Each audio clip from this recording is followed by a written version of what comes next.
அவர் பிரச்சாரம் போகும்போதெல்லாம் வந்து இப்போது இந்த மாதிரி ப்ரெசன்டேஷன் போட்டு எக்ஸ்பிளைன் பண்ணுறத பார்த்தேன். ஆக்சுவலாக எனக்கு ரொம்ப பிடிச்சிருந்துச்சு. சொல்கிறதெல்லாம் கொஞ்சம் புரியுது.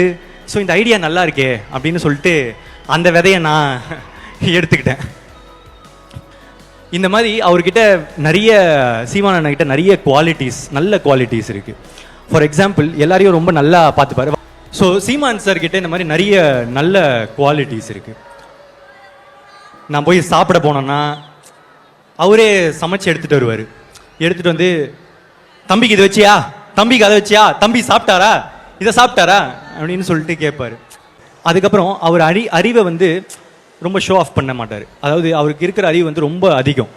ஆனால் எனக்கு வந்து அவருக்கு தெரிஞ்ச அளவுக்கு அவ்வளோ விஷயங்கள் எனக்கு தெரியாது.